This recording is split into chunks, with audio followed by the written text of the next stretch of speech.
Fala, meus queridos e minhas queridas, sejam todos muito bem-vindos e bem-vindas a mais uma Dica Rápida. Vamos lá? A dica rápida de hoje vai ser um pouquinho sobre transformações gasosas. Só para a gente lembrar, uma outra dica que não está aqui, mas eu vou falar. Seguinte, quando você está falando de uma transformação gasosa, é importante lembrar que o principal é o estado inicial e o estado final. Não importa o que acontece em estados intermediários, ou seja, o caminho que você faz para chegar, pelo menos nas transformações, não são tão importantes.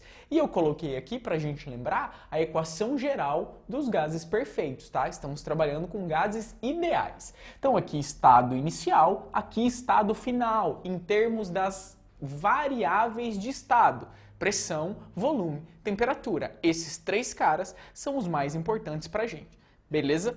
As transformações. Eu não vou falar agora, vai ficar para outro momento, da transformação adiabática, mas por hora eu preciso saber de três transformações: isotérmica, isobárica e isométrica, que pode aparecer também como isovolumétrica ou isocórica, beleza? Vamos dar uma olhadinha em cada uma delas. A primeira delas que eu coloquei aqui para vocês é a isotérmica, que é uma transformação entre dois estados de um gás que acontece a temperatura constante. Se a temperatura é constante, gente, dá uma olhada aqui que ela pode sumir nessas duas equações. Então, no fundo, agora o produto de pressão por volume passa a ser constante. O produto antes, volume antes, igual o produto, perdão, a pressão antes, volume antes, pressão depois, volume depois. Fechou?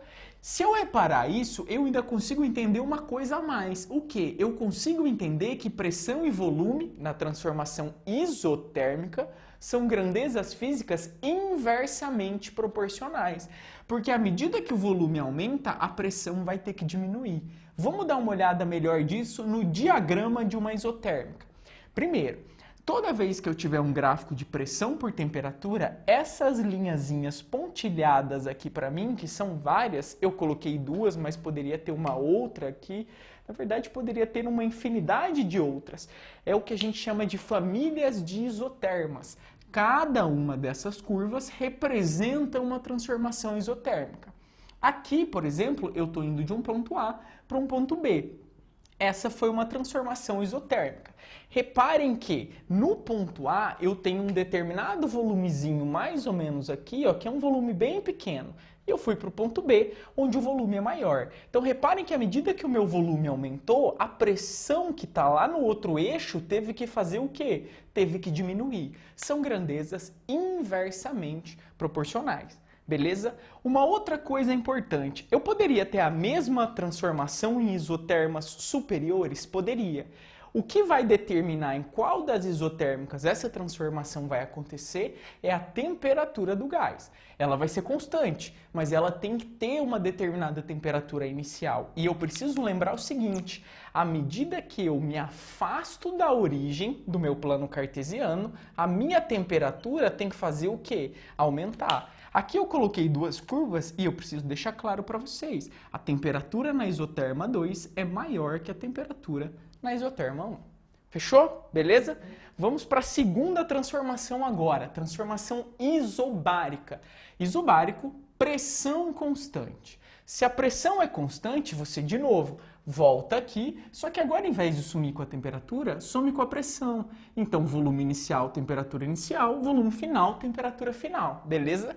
Dá uma olhadinha agora que você entendeu que essa razão aqui é constante e você pode ver que volume e temperatura são diretamente proporcionais. Se você pegar de novo o diagrama pressão por temperatura, você pegou um gás que está aqui, ó, num determinado volume inicial. Você vai fazer uma transformação e levar ele para um volume final que é maior, ou seja, esse gás está sofrendo uma expansão. Reparem que nessa expansão a pressão está sendo o quê? Está sendo constante.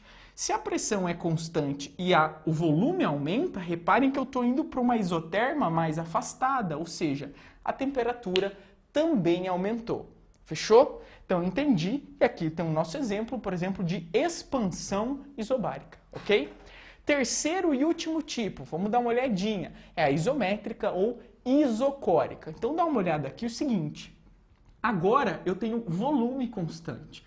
Faço a mesma brincadeirinha. Agora, como é a última, eu posso até de fato apagar. Então eu tenho o seguinte, pressão por temperatura igual a uma constante.